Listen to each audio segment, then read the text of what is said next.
1. Well, we run two business courses here, the BA and the MBA. Which course were you interested in? First, you have some time to look at questions 1 to 3.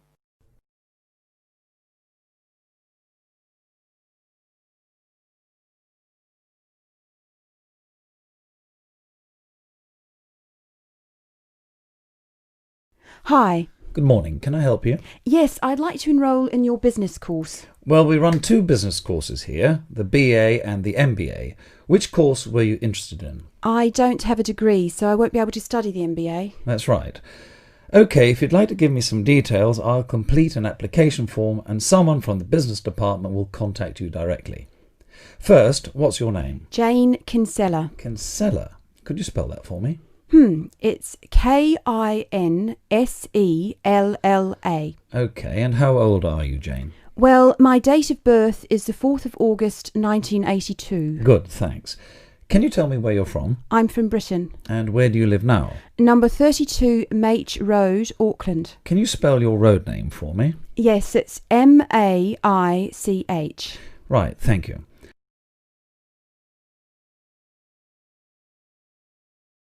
Before you hear the rest of the conversation, you have some time to look at questions 4 to 10.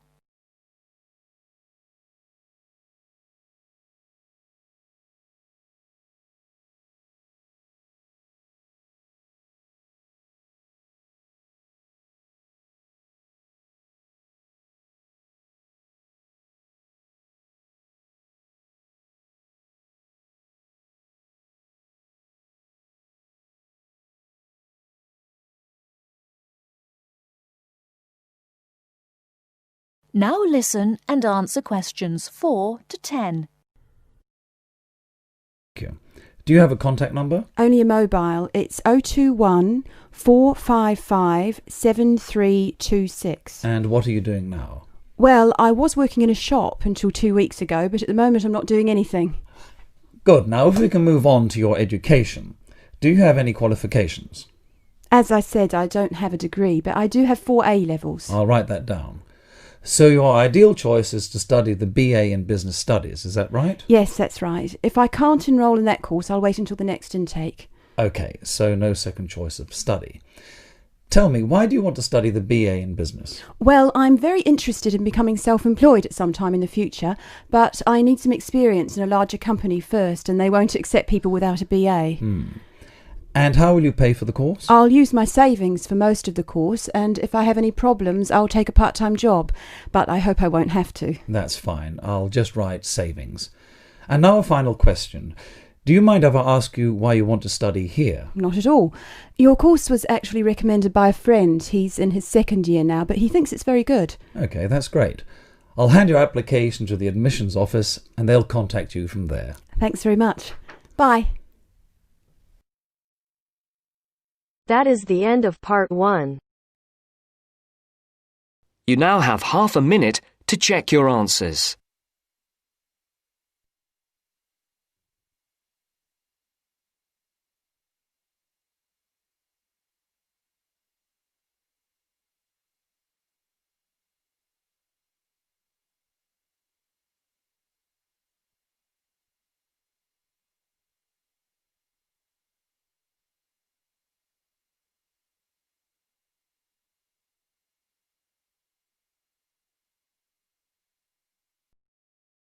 Now turns to part 2. Part 2. Listen to a man talking to a group of people at a weekend work conference in a hotel. First, look at questions 11 to 14.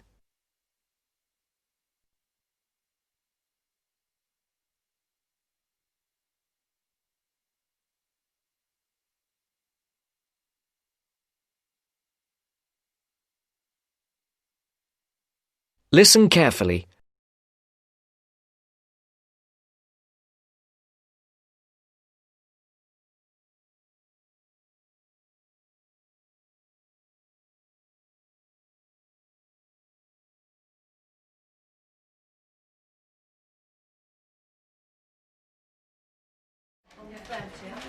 OK, can everyone listen again now, please? Now you know how much of the weekend will be work and what some of the meetings and sessions are about, I'd like to tell you something about how you can spend some of the free time you have over the weekend, both inside the hotel and outside in the town centre. As I've said, you'll be free from around 5 today and on Saturday and from lunchtime on Sunday, and there's plenty to do. This is the first time we've had the conference at the Royal Spa Hotel, and I'm sure you'll agree it's a very nice place. Really, there's no need to leave the hotel at all if you don't want to, but I'm sure some of you will want to get out for a change of environment. OK, first, restaurants and bars. I'm sure you all saw that there was a bar near the entrance as you came into the hotel, but there are actually 2 more bars. One is also on the ground floor, behind the main restaurant, and the other is on the top floor. That one has a very nice terrace where you can sit outside and enjoy the view. That bar is for hotel guests only and is usually a bit quieter.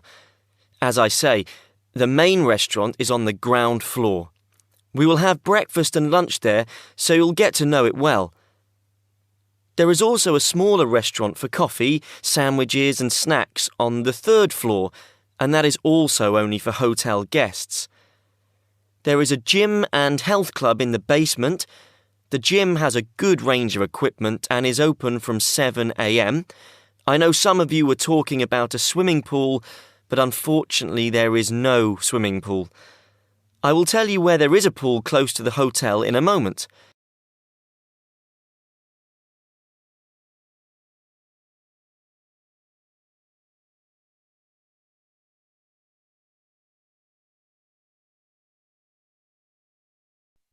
Before the broadcast continues, look at questions 15 to 20.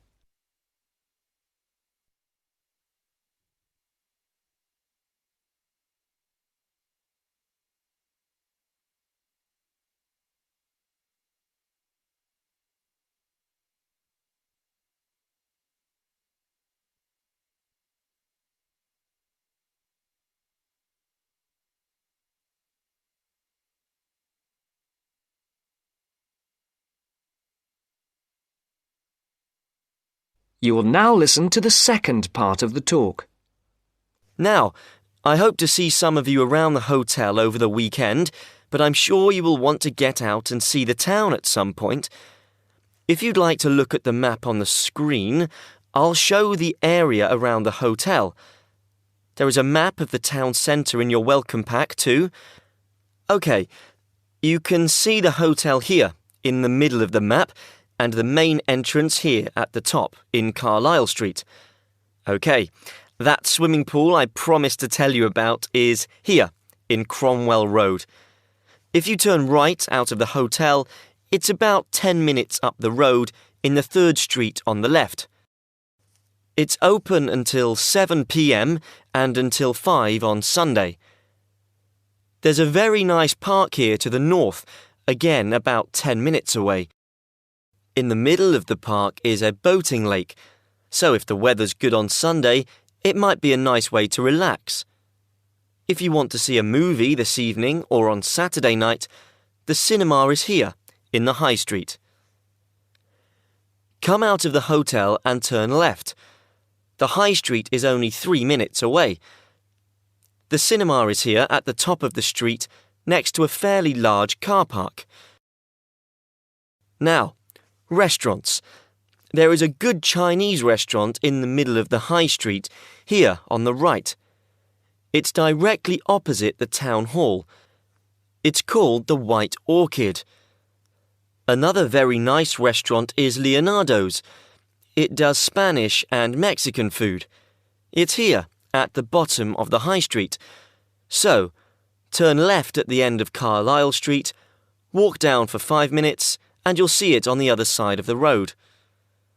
I went to Leonardo's last time I was here, so I can recommend it. Now, if anyone wants to see some live music, there is always a jazz band playing at the Pink Coconut. Yeah, that's right, the Pink Coconut. That's here, in a little street behind the hotel.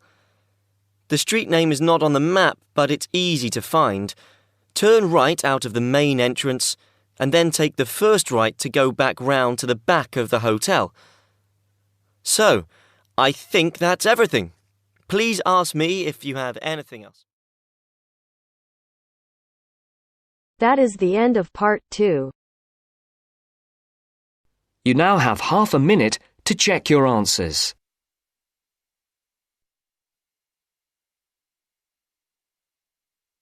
Now turns to part 3. Part 3.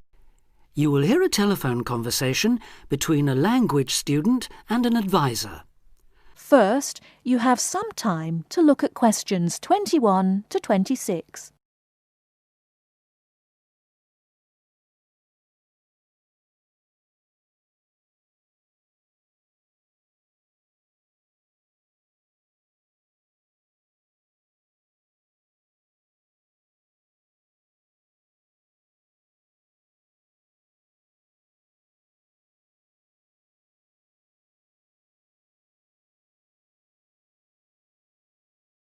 Now listen carefully and answer questions 21 to 26. Homestay Language Learning, Lisa McDowell here. How can I help you? Hello, my name's Dan, Hello, Dan. and I'm going to be living with a family in Edinburgh for 3 months, so I'd like some advice on what to bring with me. I'm flying in via Singapore on the 15th. Right. Well, perhaps most important of all are your documents. Vaccination certificate, sponsor's letter, and the certifying letter from us for immigration. Yes, I've got all those in order, I think. What I'm really wondering about are money and clothes and things for my room. Personal effects, in other words. OK, let's start with cash. You'll already have money in your bank account here, of course, but make sure when you get here you have some cash on you. Pounds, that is, not euros or dollars. How much do you suggest? I'd say 50 as an absolute minimum. OK. Now, the next thing is which clothes to bring. What do you think? Well, as I'm sure you know, it can get pretty cold here, so you will need some warm clothing. There are shops near here that sell winter clothes quite cheaply, so you really don't need to bring much. Do make sure, though, that you have at least one thick sweater and a jacket with you when you arrive here. The temperature's likely to be a lot lower than in Singapore. Thanks for the warning. Now, something else I'm not sure about is whether to bring my computer. It's a laptop, so it won't take up much room.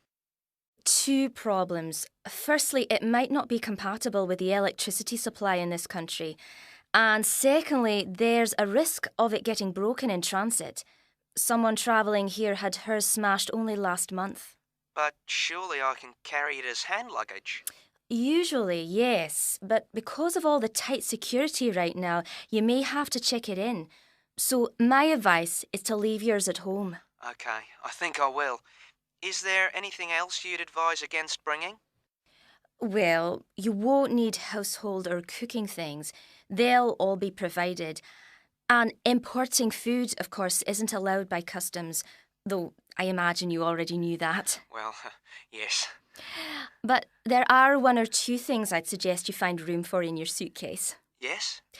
Perhaps a few of your favourite cassettes or compact discs. Of course, you might be able to find them in the shops here, but then again, you might not. That's a good idea. Anything else? Yes. Some photographs of people and places that are special to you could be nice. They can really make your room feel like home. It's just a thought. I'll see if I've got a few good ones. Before you hear the rest of the talk, you have some time to look at questions 27 to 30.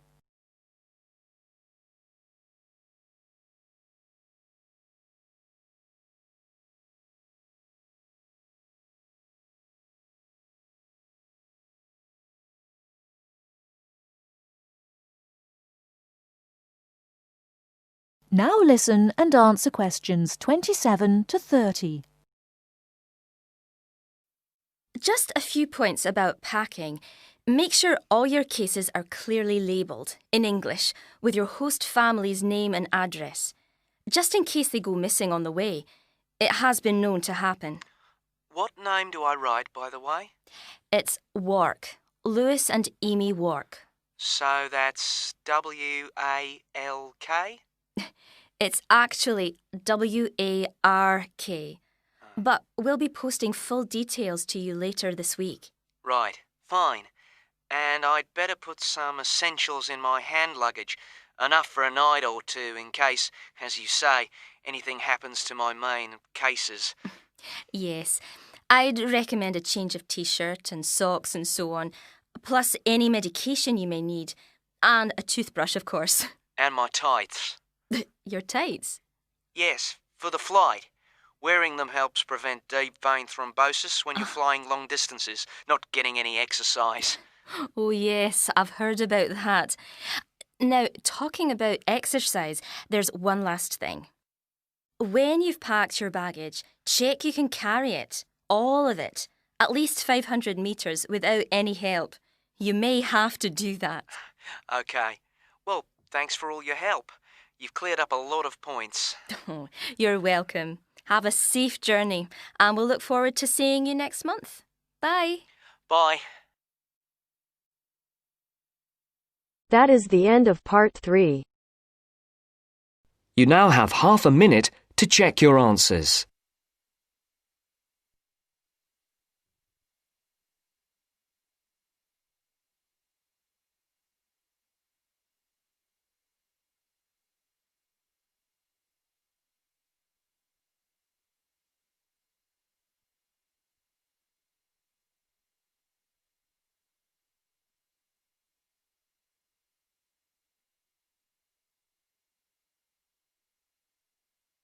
Now turns to part 4.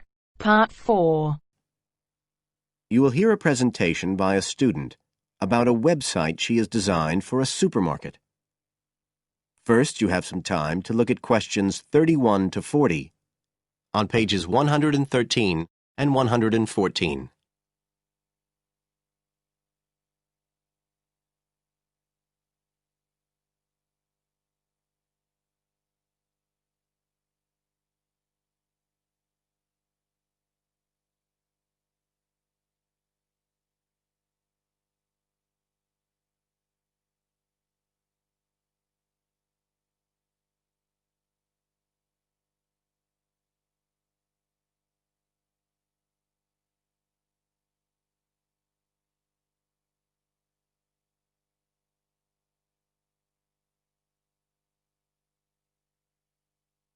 Now listen carefully and answer questions 31 to 40. For my website design project, I decided to approach SuperSave supermarkets because I have an evening job at the supermarket, so I already have a slight insight into their organisational goals and workings. The field research for my project was in 2 stages. First, I had an interview with Mr. Dunn, who is in charge of SuperSave's customer care department. I discussed the project with him in order to identify the supermarket's requirements. Mr. Dunn said customers are often unwilling to make a face-to-face complaint when they've experienced difficulties with a product or a member of staff or anything related to the supermarket.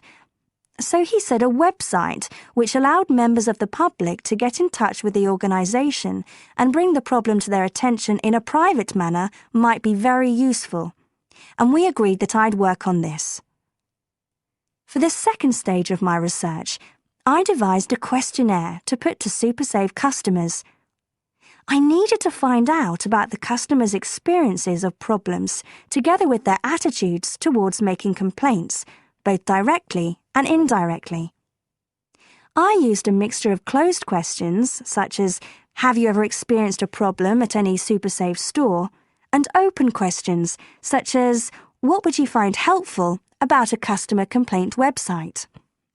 I decided to do interviews rather than rely on distribution of the questionnaire, as I felt this was likely to lead to a higher take-up rate.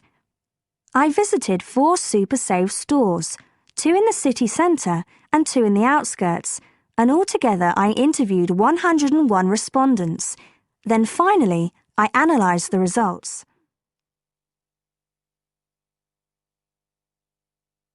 I found the results of the questionnaires to be very informative. I found that out of the total number of customers investigated, 64% had at some stage encountered a problem in a SuperSave store. Out of these people, the vast majority said that they hadn't reported the problem to any member of staff. They just kept it to themselves. The next thing I tried to find out was why they hadn't complained. Well, about 25% of the people I interviewed said the reason was that they couldn't be bothered, and a slightly smaller percentage said that they didn't have enough time. But 55% said the reason was that they felt intimidated. I finally asked if they would be more likely to complain if they didn't have to do it face to face, and nearly everyone I asked said that they would, 95% to be exact. I then set about designing the website to meet these needs. Once I'd completed the website, I made another appointment with Mr. Dunn to find out what he thought of it. Mr. Dunn said he felt that the pages would benefit his organisation by giving customers a new way of expressing their complaints and by making it easier to collect complaints, identify specific places where service and customer care were not as good as they should be, and act upon them accordingly. SuperSave is already a highly customer-orientated organisation, and he thought our website would be an excellent addition to their customer care effort. This is all well and good, but there still remains the general problem with websites, that there's the lack of access to online computers. Surprisingly, in my survey, I found that 88% of those interviewed had access to the internet, which I felt was quite high. But this access wasn't always direct. For some people, it was through their children and grandchildren and neighbours and so on, rather than being readily available in their own homes. This could prove to be a major drawback to the site, but it is still better to have it now to get the edge over competitors, however slight, and in the very near future, it is expected that almost everyone will have direct access to the internet. Another thing to consider is that at the moment I can only base our conclusions on data gathered from a tiny fraction of the supermarket's customer base. In order to get a better idea of how the site is doing and to see how well I have met my objectives, the site will need to have been up and running for at least a few months. After this time, it'll be possible to see whether or not people are actually using the site and if it's helping to make improvements to their customer service.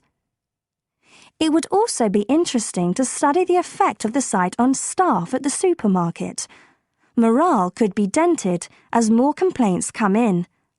Staff may feel they are being unfairly criticised and that there is no need for another way for customers to complain. But also, the site could boost morale by making staff come together to overcome the constructive criticism, and they may gain more job satisfaction by knowing that they are making a difference to the customer. So, overall, I feel my website has met my objectives, but there is scope for improvement and expansion. Are there any questions? That is the end of part 4. You now have half a minute to check your answers.